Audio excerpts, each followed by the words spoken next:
পুকুরিয়ে যে ঘটনাটা হয়েছে পুকুরিয়ে যে ঘটনাটা হয়েছে সেটা আমার বন্ধু, আমি রাত্রেবেলা জনাল আসাদের জন্য জনাবের ওখান থেকে আসছি শহর থেকে। আমার বন্ধু আমাকে বলছে, শকত ভাই অনেক ভালো ছেলে, এটা আমার দলীয় ভাই, বলসুর ইউনিয়নের যুগ্ম আহ্বায়ক জনাল বলছে আমার একটা আত্মীয় বাড়ি যেতে হবে, একটু সমস্যা আমাদের দুর্ভাগ্য ভেঙে ফেলেছে। এরকম বলার সাথে সাথে উনি যখন বলছে, আমার দলীয় ভাই যখন আমাকে সহযোগিতা চাইছে, আমি সহযোগিতা দেওয়ার জন্য গেছি। কি ঘটনা আমি এটা জানি না, নর্মাল বিষয় মনে করছিলাম। ওখানে আমি গেছি, যাওয়ার পর ওখানে আমরা উঠে দাঁড়াইছিলাম। ওই পুলিশের সহযোগিতা চাইছে উনি, ওই শপথ মানে একটা চকলেটের বিনিময়ে আমি ওখানে যাইনি। আমি শুধু আমার দলীয় ভাইয়ের কথা রাখতে যাই, আজকে আমার আত্মসম্মান রক্ষা হচ্ছে না। আমি দলীয় ভাইদেরকে এই ঘটনার তীব্র নিন্দা প্রতিবাদ জানাই।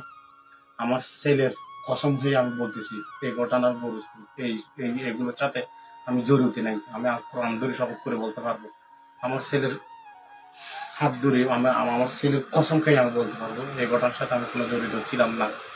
এটা মত সৃষ্টি করে আমাদেরকে একটা ইয়ে করছে, এটার প্রতি আমি তীব্র নিন্দা প্রতিবাদ জানাই। আমার কোনো সম্বল নাই। আমি দীর্ঘ 17 বছর আন্দোলন সংগ্রাম করেছি।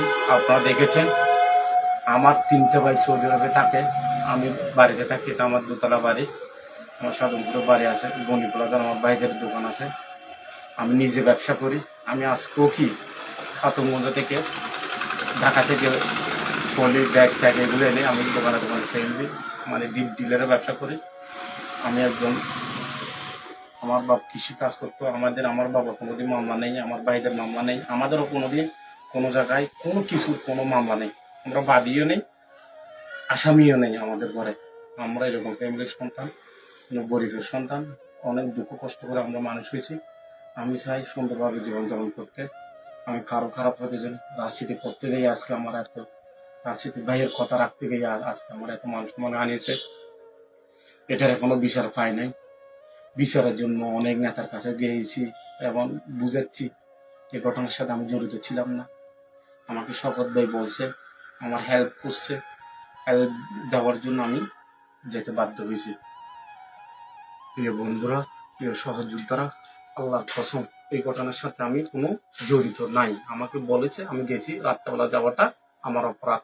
আমরা রোডের মধ্যে দাঁড়াইছিলাম, ওরা মত সৃষ্টি করে আমাদেরকে কি মারধর করেছে। এটা আমি বিচার চাই, সবার সহযোগিতা চাই। দীর্ঘ 17 বছর আমি আন্দোলন সংগ্রাম করেছি। এই বলে আমার বক্তব্য আমি এখানে শেষ করলাম। আসসালামু আলাইকুম রহমতুল্লাহ। পরে শেষে আবার প্রথম হয়ে বলতেছি, আমি এই যেটা করছে সেটা মত সৃষ্টি করেছে, এটা বলে আমার সংক্ষিপ্ত বক্তব্য এখানে শেষ করতে। আমি হাসিনা বিরোধী অসংখ্য, আমার আজকে ওই সময় আমি আন্দোলন করেছি, আমার এরকম মতবিরোধ কোনোদিন হয় নাই। আমি চাই না কারো কার সাথে হানাহানি, দ্বন্দ্ব, বিরোধ, এগুলো আমি পছন্দ করি না। আমি নিজে কি অন্যায় যে করে তাকেও আমি কি সহ্য হয় না। আমি নিজে কি অন্যায়ের কাছে যেটুকু পারবো সৎভাবে চলবো।